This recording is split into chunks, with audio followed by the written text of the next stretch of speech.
Welcome back to my YouTube channel C ideas. आज हम पढ़ेंगे रस। रस के कितने अंग हैं, रस के स्थायी भाव क्या क्या हैं। रस परिभाषा। रस काव्य की आत्मा है। इसकी अनुभूति काव्य पढ़ने, सुनने या नाटक देखने से होती है। कविता, कहानी, उपन्यास आदि को पढ़ते या सुनते समय, नाटक या सिनेमा देखते समय पाठक, श्रोता या दर्शक को जिस अलौकिक आनंद की अनुभूति होती है उसे रस कहते हैं। रस के 4 अंग होते हैं। पहला स्थायी भाव, दूसरा विभाव, तीसरा अनुभाव, चौथा संचारी भाव। रस के स्थायी भाव इस प्रकार है।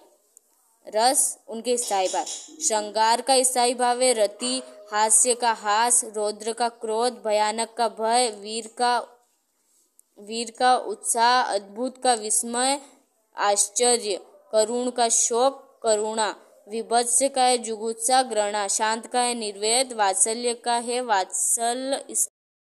पहला है हमारा स्थायी भाव। सहृदय के हृदय में जो स्थायी रूप से विद्यमान रहते हैं उन्हें स्थायी भाव कहते हैं। दूसरा क्या है विभाव। विभाव के कारण हैं जिनसे स्थायी भाव जागृत होता है, ये 3 हैं।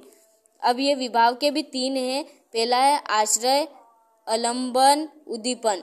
उदाहरण, घने वन में रात में शेर देखकर भयभीत हो गया। इस उदाहरण में भयभीत व्यक्ति आश्रय से आलंबन और घना वन तथा रात उद्दीपन विभाव है।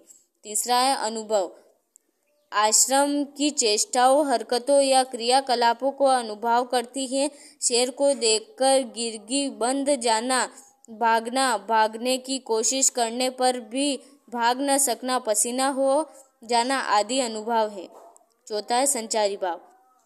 संचारी भाव स्थायी भाव के अलावा सहायक भी होते हैं जो आश्रय के चित्त में उठते हैं और लुप्त होते रहते हैं। ये उपस्थित मनोहर हैं और पूर्ण दशा तक पहुंचकर चित्त में विलीप हो जाते हैं। ऊपर से उदाहरण में भयभीत व्यक्ति के मन में चिंता, शंका, जड़ता, मोह, त्रास आदि कई संचारी भाव उत्पन्न होते हैं। अब है हमारे स्थायी भाव और संचारी भाव में अंतर। स्थायी भाव का उत्पन्न होकर अंतर तक बने रहते हैं, जबकि संचारी भाव पानी में बुलबुलों की तरह क्षणिक होते हैं। एक रस का एक ही स्थायी भाव होता है, बल्कि संचारी भाव के अनेक रसों के साथ रह सकता है। Thank you.